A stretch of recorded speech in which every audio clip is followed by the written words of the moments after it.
Assalamualaikum warahmatullahi wabarakatuh. Pada kesempatan kali ini, kami dari kelompok 3 akan mempresentasikan sebuah sistem yang telah kami rancang, yaitu sistem smart greenhouse yang berbasis IoT. Dan tujuan kami merancang ini tentunya untuk meningkatkan efisiensi dan juga keamanan dalam sektor pertanian modern.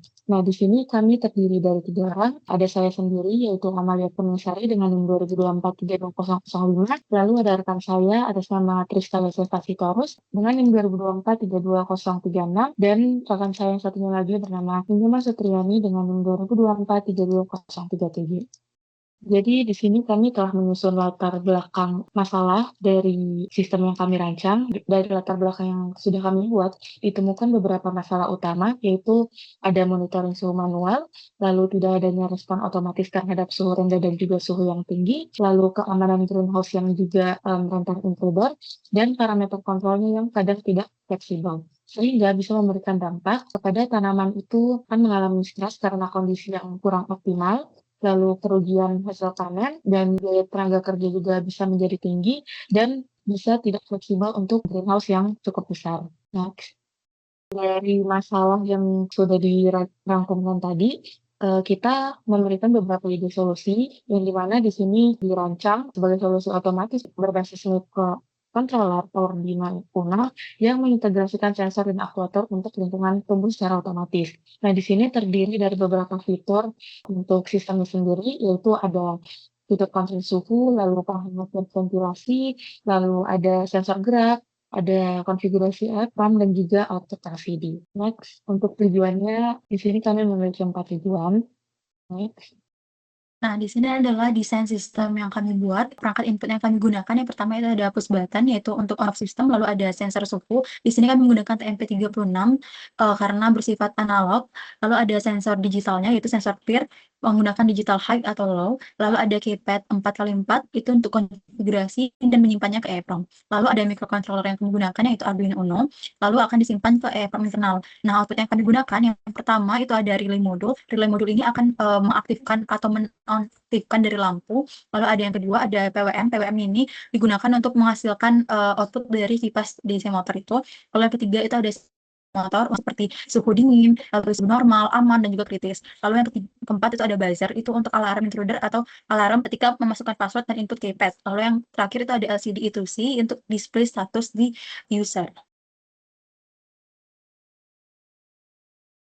Di sini kami telah merancang flowchart sistem utamanya, yang dimana pertama itu ada tahap inisialisasi sistem. Nah, untuk tahap awal yang ini, kita menginisialisasi sistemnya dengan melakukan konfigurasi secara keseluruhan kepada komponen yang digunakan, seperti pada microcontroller, LCD, keypad, servo, sensor, serta mode penyimpanan EEPROM. Nah, proses ini tuh penting dilakukan biar semua perangkat yang berada dalam kondisinya itu siap pakai sebelum sistemnya tuh mulai berjalan. Selain itu juga sistem yang juga memuat data yang tersimpan sebelumnya di EEPROM, seperti batas suhu maksimum dan juga minimum, password dan juga status itu dapat tersimpan di sistem secara terakhir. Lalu setelah dilakukan inisialisasi, sistem itu akan memeriksa apakah tombol dayanya itu ditekan atau tidak. Nah, di sini jika sistem dayanya itu ditekan, maka seluruh sistem LCD dan juga outputnya itu akan aktif, akan dalam kondisi on. Dan sistem itu akan melanjutkan ke tahap berikutnya, yaitu proses pengamanan melalui login. Nah, pada saat sistem aktif, pengguna itu diwajibkan untuk memasukkan password melalui keypadnya. Lalu sistem akan memverifikasi apakah password yang dimasukkan itu sesuai dengan data yang tersimpan atau tidak. Karena di sini yang dimasukkan passwordnya itu sudah benar, maka akan tampil seperti yang ada di LCD. Lalu jika sudah berhasil login, sistem itu akan masuk ke mode normal, di mana seluruh proses itu berjalan secara otomatis. Nah, pada tahap ini, sistem itu akan berjalan secara terus-menerus membaca data dari sensor suhu dan juga sensor gerakan atau PIR, dan data ini kemudian digunakan sebagai dasar untuk menentukan kondisi lingkungan dan respon yang harus dilakukan oleh sistem. Nah, berdasarkan data dari suhu yang terbaca, sistem itu mengelompokkan menjadi 3 kategori utama. Yang pertama ada kategori kritis, dan di mana jika suhunya itu melebihi atau sama dengan batas maksimum. Lalu ada kategori normal yang dimana jika suhunya itu berada di antara 26 derajat Celcius hingga batas maksimum. Lalu yang ketiga itu ada kondisi aman, yang dimana jika suhunya itu berada di bawah 26 derajat hingga batas minimum. Lalu yang terakhir itu ada kategori dingin, yang dimana jika suhunya itu berada di bawah batas minimum. Nah, pengelompokan ini itu bertujuan biar menentukan tindakan yang sesuai terhadap perangkat output seperti kipas dan juga panas. Nah, jadi setiap kondisi suhu itu memiliki respon yang berbeda-beda. Ketika kondisinya kritis, sistem itu akan mengaktifkan kipasnya pada kecepatan maksimum untuk menurunkan suhu secara cepat dan mengatur servo pada posisi 90 derajat atau membuka ventilasi secara penuh. Dan pada kondisi ini juga eee, sistem itu akan memastikan pemanasnya itu dalam kondisi mati. Lanjut ke kondisi normal, yang dimana kipas itu bekerja pada kecepatan sedang, lalu servonya itu berada pada posisi setengah terbuka sekitar 45 derajat, dan pemanas itu tetap dimatikan karena suhunya sudah cukup stabil. Lalu pada kondisi yang terakhir, yaitu kondisi aman, yang dimana jika suhunya itu lebih rendah dari batas maksimum, sehingga sistem itu akan mengaktifkan pemanas untuk menaikkan suhu. Namun, jika suhunya itu masih di atas batas minimum, semua perangkat itu, seperti kipas dan juga pemanas, akan tetap dalam kondisi mati. Nah, terus selain mengatur suhu, itu sistem juga memiliki fitur keamanan dengan menggunakan sensor PIR untuk mendeteksi gerakan. Jika sensor mendeteksi adanya gerakan, maka buzzer akan diaktifkan dan LCD akan menampilkan pesan peringatan seperti intruder alert. Nah, jika tidak ada gerakan, maka sistem itu akan tetap berjalan normal dan hanya menampilkan informasi suhu dan juga status seperti yang ada pada LCD. Nah, terus yang terakhir, sistem itu menyediakan mode konfigurasi yang bisa diakses melalui kombinasi tombol tertentu, seperti menginput sequence pada keypad. Nah, dalam mode ini, pengguna itu bisa melakukan beberapa pengaturan seperti mengubah batas suhu minimum dan juga maksimum, lalu bisa mengganti password, lalu bisa menyimpan semua perubahan yang telah dilakukan itu ke dalam sistem elektronik. Nah, setelah selesai dilakukan, maka pengguna bisa keluar dari mode dan kembali ke mode normal. Oke, selanjutnya adalah implementasi dari kode program. Yang pertama itu input. Untuk input tuh ada 4 input, yaitu sensor suhu LM35, di mana LM35 menghasilkan tegangan analog yang dibaca Arduino melalui pin 0, lalu diubah ke angka digital, dan nilainya dikalkulasikan dengan rumus konversi LM35 untuk mendapatkan suhu dalam Celsius. Yang kedua ada keypad 4x3, di sini gunanya untuk menerima input password, angka konfigurasi, dan sequence untuk masuk ke menu config. Yang ketiga ada sensor gerak PIR.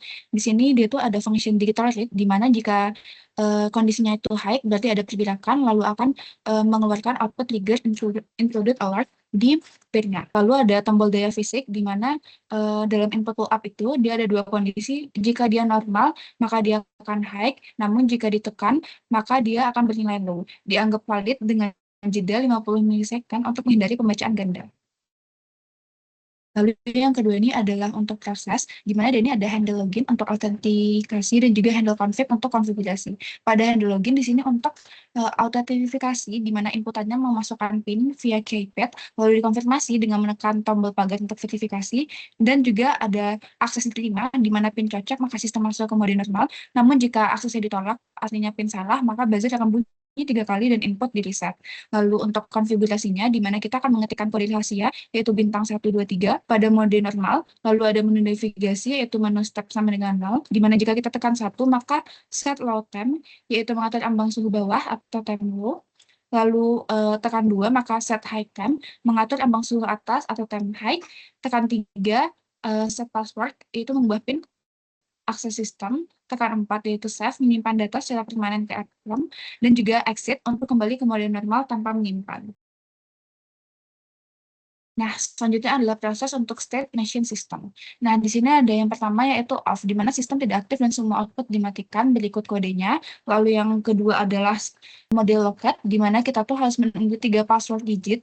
Di sini kodenya, tapi jika passwordnya itu salah, maka buzzer akan berbunyi sebanyak 3 kali. Yang ketiga adalah mode normal, di mana di sini otomatisasi aktif, sensor dibaca setiap 1 detik via function newlist. Di sini kodenya.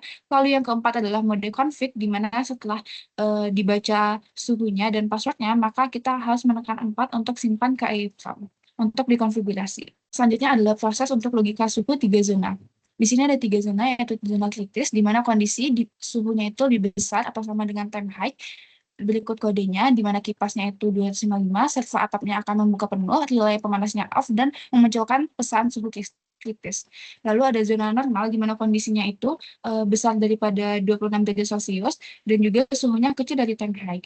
Di sini servo atapnya akan terbuka sebagian 45 derajat, relay off, dan juga memunculkan output berupa suhu normal. Di sini merupakan zona aman, di mana kondisi suhu kecil dari 26 derajat Celcius, servo atapnya tertutup, relay on jika suhunya kecil dari templo, dan memunculkan pesan aman atau dingin. Oke, berikut merupakan outputnya. Di sini output yang pertama itu adalah kita menggunakan LCD 12x16x2 untuk menampilkan pesan seperti status suhu dan data real time seperti suhu, status relay, dan batas atas. Berikut kodenya ada LCD print suhu, LCD print suhu normal, dan juga lainnya. Di sini ada 4 output lainnya, yaitu ada kipas DC, servo atap, relay pemanas, dan juga buzzer alarm atau feedback. Saat suhunya kritis, kipas di sini akan berputar maksimal. Saat suhu normal berputar sedang, saat aman atau stabil dia berhenti, dan juga saat dingin dia tuh berhenti juga. Nah, untuk PIR-nya, jika terdeteksi gerakan dia akan mengikuti suhu, namun jika keypad ditekan dia tidak terpengaruh. Berikut kodenya. Untuk servo ataupun atap, saat suhu kritis dia akan membuka lebar sebesar 90 derajat. Untuk suhu normal dia membuka setengah 45 derajat, suhu aman dia akan tertutup, begitu juga dengan suhu dingin. Untuk terdeteksi gerakan, dia akan mengikuti suhu, dan keypad ditekan, dia juga tidak terpengaruh. Berikut kodenya, yaitu servo atap dot light sesuai dengan lebar sudut yang dibuka. Lalu yang ketiga ada relay pemanas. Di saat suhu kritis, normal, dan aman, dia akan mati atau dalam keadaan low. Namun saat suhu dingin atau kurang dari batas, dia akan menyala. Artinya dia dalam keadaan high. Saat ada terdeteksi gerakan, dia akan mengikuti suhu, dan saat keypad ditekan, dia tidak terpengaruh. Berikut kodenya, dan ada buzzer alarm atau feedback. Di sini saat suhu kritis, suhu normal, aman, ataupun dingin, dia akan mati kecuali ada pergerakan. Namun saat ada terdeteksi gerakan atau PIR, dia akan bunyi terus-menerus. Namun jika keypadnya ditekan, dia akan bunyi singkat selama 50 milisecond. Baik, selanjutnya ini adalah saya akan menjelaskan beberapa skenario-nya. Yang pertama itu mode normal. Nah, mode normal ini loop utama akan membaca semua sensor setiap 1 detik dan mengeksekusi logika kontrol otomatis. Semua threshold itu diambil dari EEPROM yang sudah dikonfigurasi sebelumnya. Yang kedua itu ada mode lock, di mana status itu siaga, sistem itu menunggu verifikasi identitas pengguna melalui password dari keypad, dan akan memberikan akses penuh ke fungsi monitoring dan konfigurasi jika passwordnya benar. Lalu yang ketiga itu ada mode off, di mana tombol push button ini mematikan seluruh output. Sistem itu tetap dapat memantau, tapi seluruh output itu mati.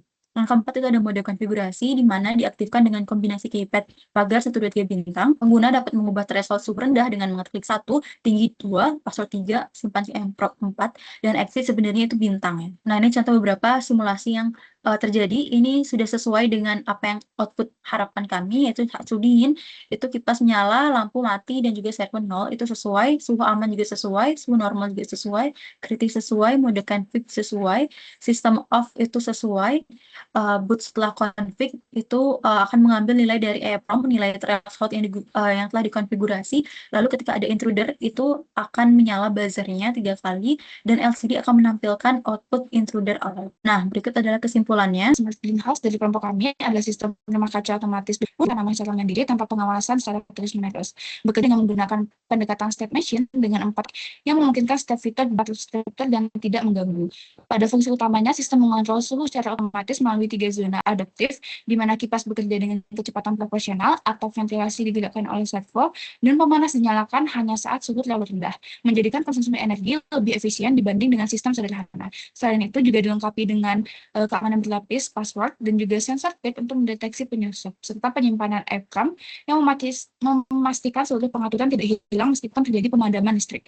Secara keseluruhan, sistem ini membuktikan bahwa Arduino dapat diterapkan secara nyata untuk kebutuhan pertanian modern. Selanjutnya, ke depannya bisa dikembangkan dengan penambahan sensor depan dan juga cahaya untuk kontrol lingkungan yang lebih menyeluruh. Baik, mungkin cukup sekian presentasi project UTS dari kelompok kami.